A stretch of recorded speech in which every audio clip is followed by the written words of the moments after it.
My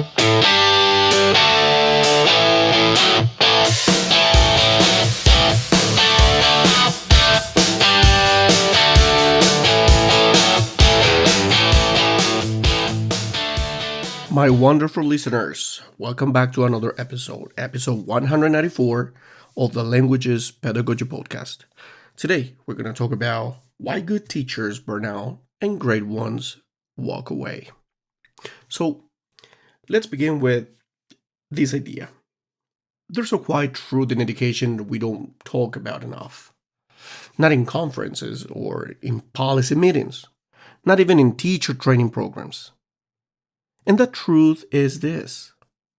Some of the most passionate, talented, dedicated educators in the world eventually walk away from teaching. Not because they stopped caring, but because they cared too much for too long inside systems that slowly drain them. If you talk to teachers who have been in the profession for 10, 15, 20 years, you'll hear the same patterns emerge again and again. A teacher who once stayed late designing lessons with excitement. A teacher who once celebrated every small victory of their students. A teacher who once believed education could change the world. And then, slowly, something begins to shift. Not overnight, but little by little. The workload rose heavier. The expectations multiply. The emotional weight becomes harder to carry. Until one day, that same teacher looks in the mirror and says or asks a question they never imagined asking before. Can I keep doing this? And sometimes the answer becomes no. Today, I want to talk about why that happens. Why good teachers burn out. And why great ones sometimes walk away. Because this is not just a personal story. It's a systemic one. So, as I always say, sit down comfortably, get yourself a coffee, and let's get started.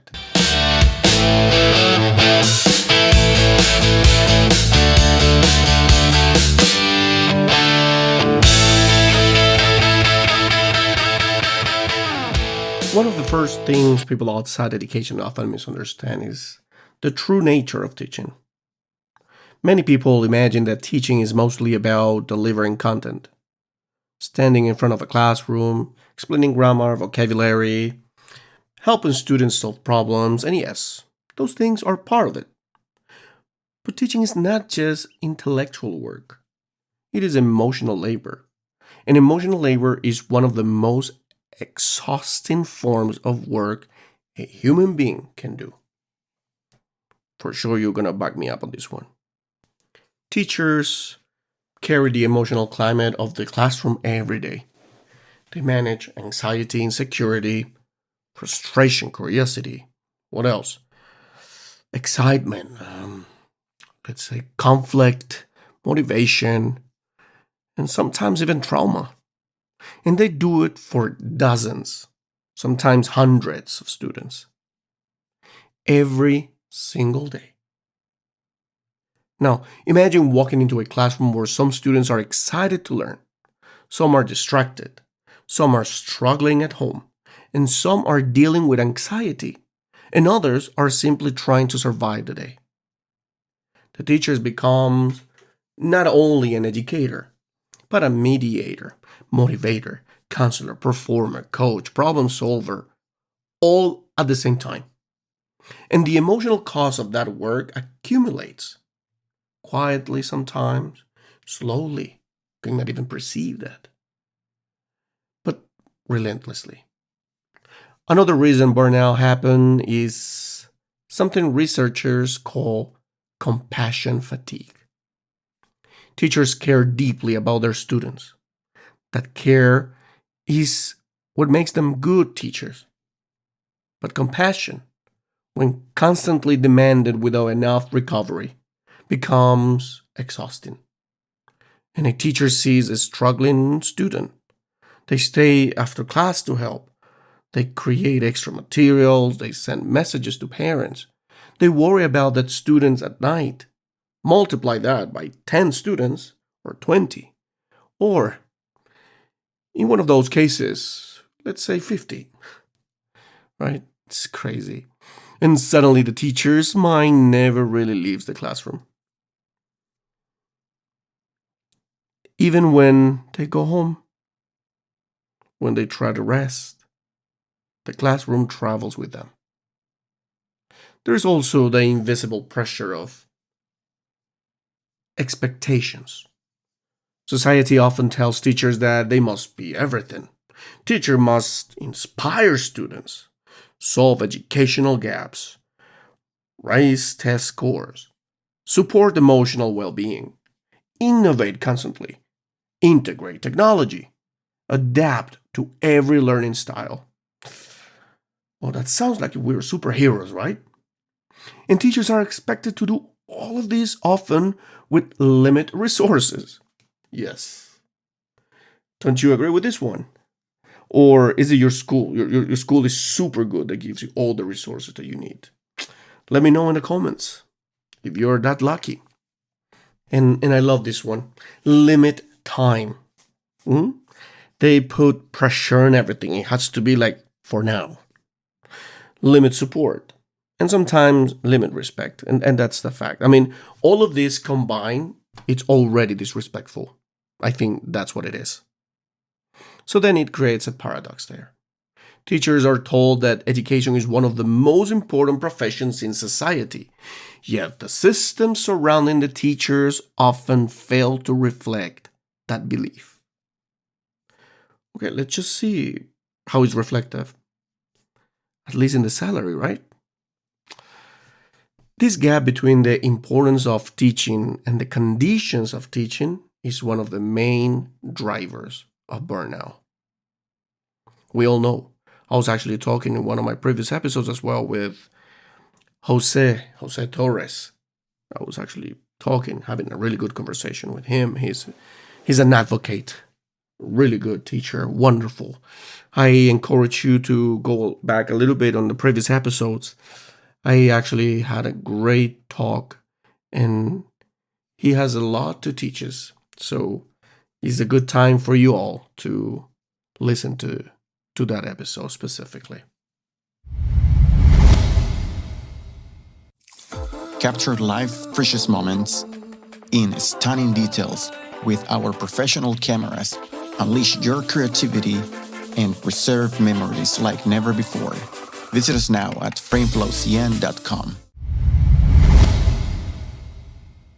Another layer that contributes to burnout is the loss of autonomy. Great teachers are creative professionals. Teaching at its best is a craft. It involves experimentation, intuition, reflection, adaptation.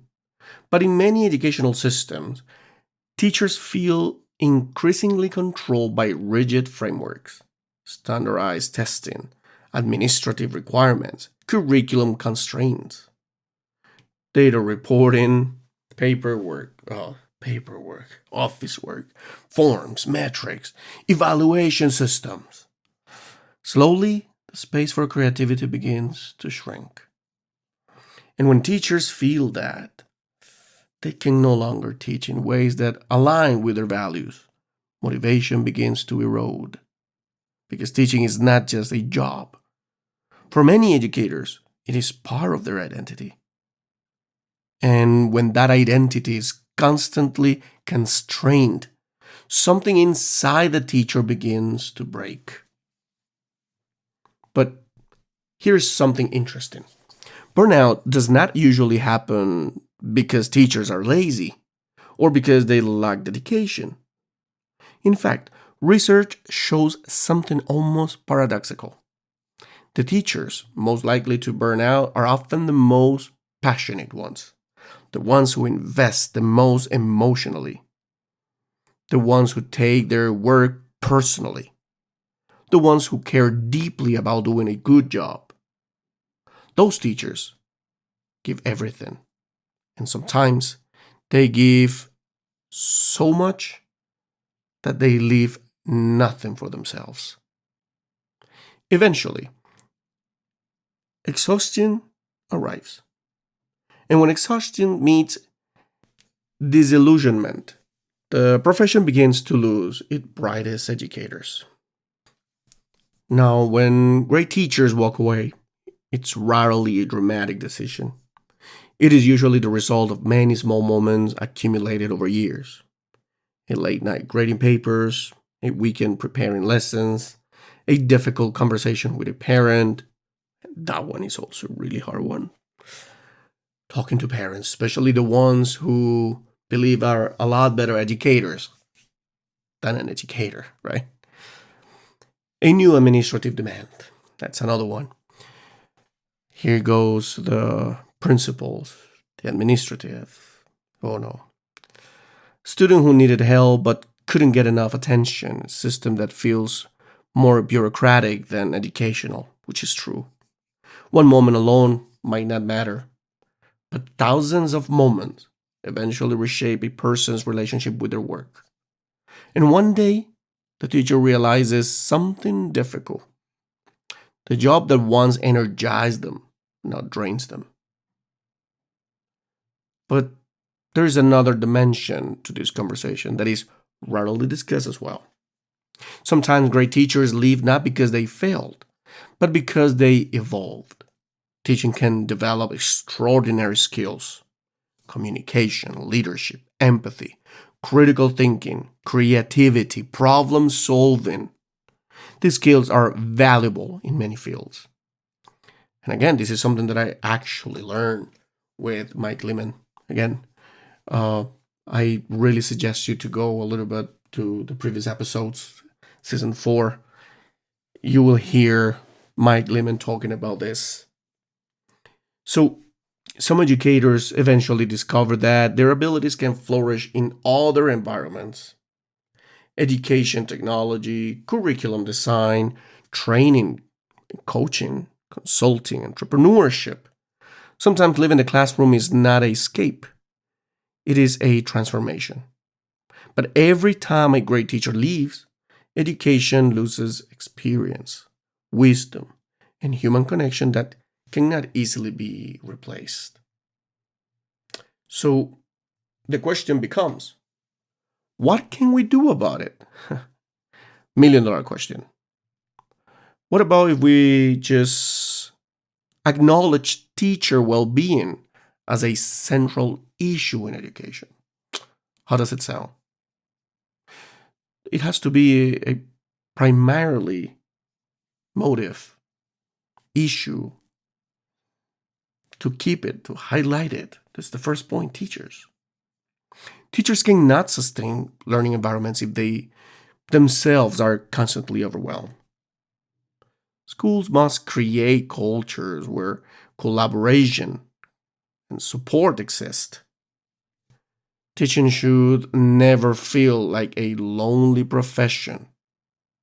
When educators share ideas, challenges, and successes, the emotional load becomes lighter.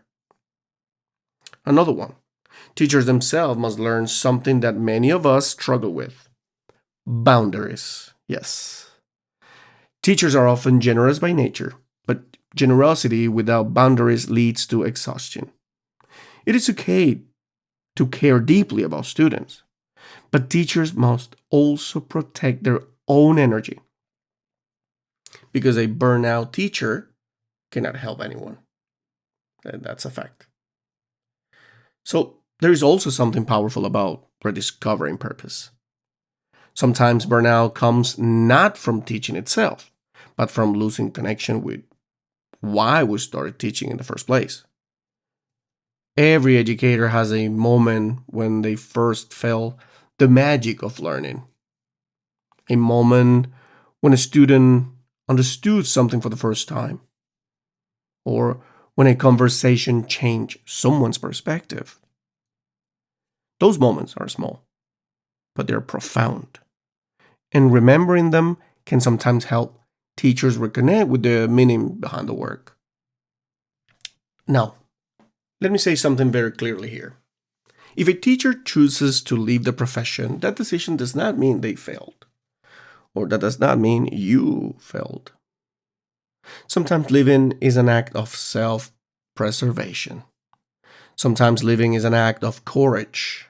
And sometimes living is simply the next chapter of a person's journey. Education should not measure teachers only by how long they stay in classrooms. It should also celebrate the impact they created while they were there.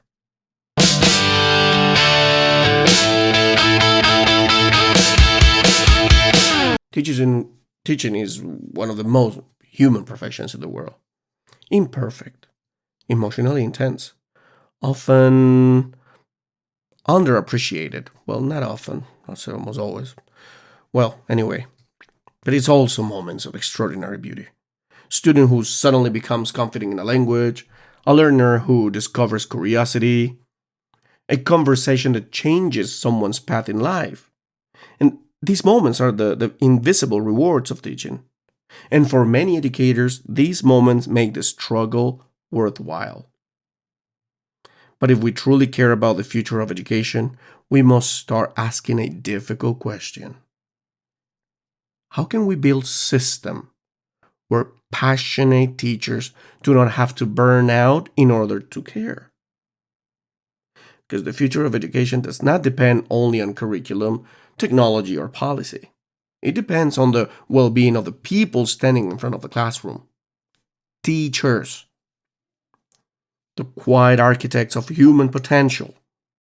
And if we want them to stay, we must create an environment where they can thrive, not just survive.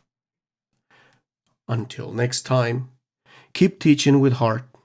And never forget that the work you do matters more than you will ever fully see.